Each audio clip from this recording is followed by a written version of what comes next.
It's been a while since we've gone out on a long road trip. It gets harder as Lena's Alzheimer's moves on. It's difficult to concentrate on driving while at the same time making sure that she's okay and comfortable. But last Friday, that's exactly what we did. We made the 6 hour round trip from Manchester to Oxford and then back to Manchester again, so that in the middle I could get to meet my new friend, Larry Gardiner.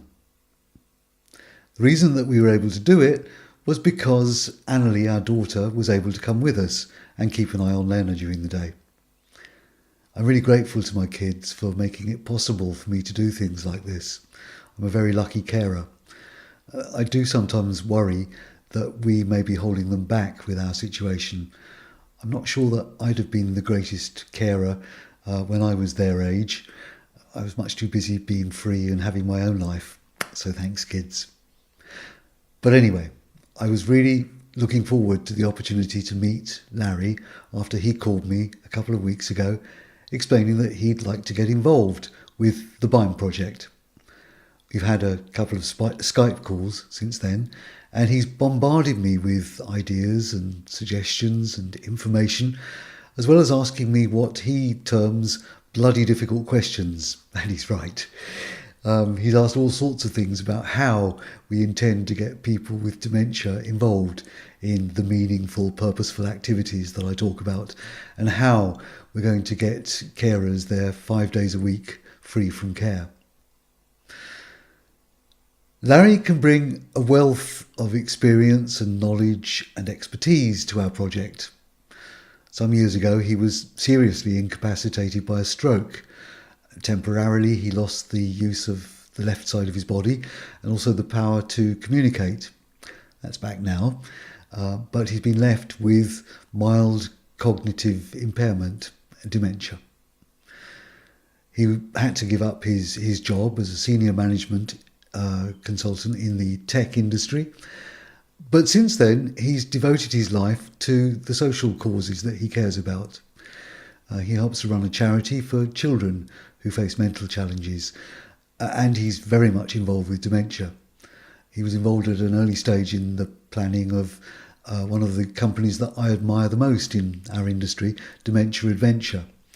And he's also involved on the Three Nations Dementia Working Group, which is a very influential voice in our business.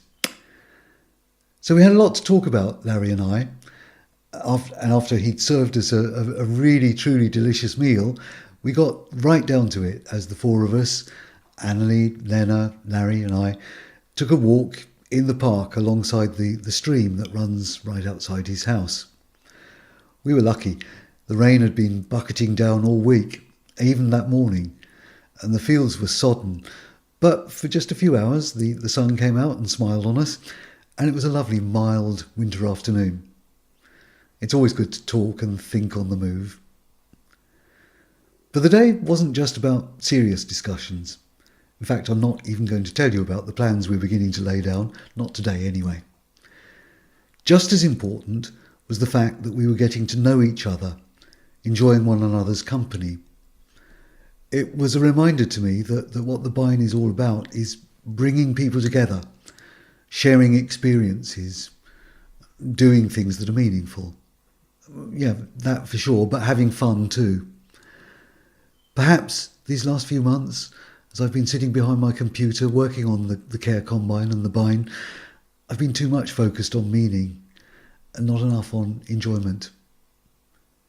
In the park, every 100 yards or so, we came across outdoor gym equipment. You know, the sort of thing. There's a lot of these machines in our parks these days. An exercise bike, rubber tyre swings, a thigh stretcher, or whatever you call it, and a roundabout. Remember when we were kids? You sit on while someone pushes faster and faster till you get giddy and the momentum threatens to throw you off. Well, Larry was straight onto that, and Annalie. So I was doing the pushing. Could we get Lena on? Time was when she was the one who wanted to do all the scariest rides in the fairground, daring me to try it too. She was much braver than I was. Not anymore. She really didn't want to get on. Expect it's because it's wet, I said, making her excuses for her. But I know it's not just that.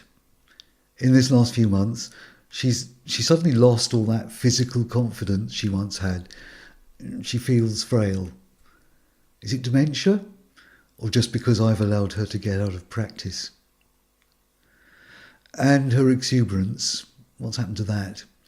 We were all having a great time, Larry and Annalie and I, enjoying the outdoors, the physicality of it all. Not long ago, even if she hadn't joined in, Lena would have shared our enthusiasm. But today, she seemed out of it, wandering away as we were having fun, turning away from us and in on herself. She was straight-faced, serious. It was hard to coax a smile out of her. But then, as the afternoon went on, little flashes of the old Lena came back. Larry was serving coffee. He managed to get Lena to take a couple of the empty mugs from him and set them on the table. I haven't managed to get her to do that for a while. "Thank you, Lena," we all said. "Well done." She enjoyed the praise. And then we picked up Larry's guitar and fooled around singing a couple of songs together. And Lena was right back into it, part of us once again. "She's got a lovely smile," Larry said. He said it several times. "She's got a lovely smile." And I wanted to tell him everything about the real Lena, the person she really is. The happy, carefree, self-confident person, the one that you see in these photos. And it's just from a couple of years ago. Always at the centre of things, lighting up our lives with her good humour and her laughter. It's good to reminisce. It's dangerous too. If we hang on too fiercely to the past, it fills us up with regret and sadness, and in the end despair at our inability to bring it back. If dementia's taught me one thing, it's the importance of living in the moment, trying something new, opening ourselves up to new experiences and new friendships, and making other people happy and putting smiles on faces, creating new memories instead of falling back on the old ones. So not so much the good old days, but the good new days. I think there might be a life lesson there, whether it's dementia or not. Our day trip to Oxford was certainly a day when new memories were made. And it's got me rethinking my priorities. No matter how important the bine is, and it really is important, I mustn't lose sight of the fact that my biggest priority is Lena's immediate well-being. These last few months I've been spending a huge amount of time in my study, working out the strategy, planning my next article.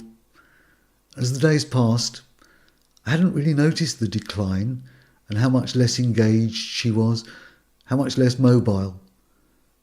And it took meeting someone new to realise. When Larry said she's got a lovely smile, it was because she wasn't smiling very often. Our Lena, who never stopped smiling. Is it Alzheimer's that's causing it? Or is it the fact that she's getting less attention when she needs it the most? I don't want to lose that lovely smile. And I need her body to hold up for the journey. So perhaps the time has come to take the bine out of the study and onto the road, to get the two of us out meeting more new people and enjoying new experiences, just like the one we had on Friday with Larry.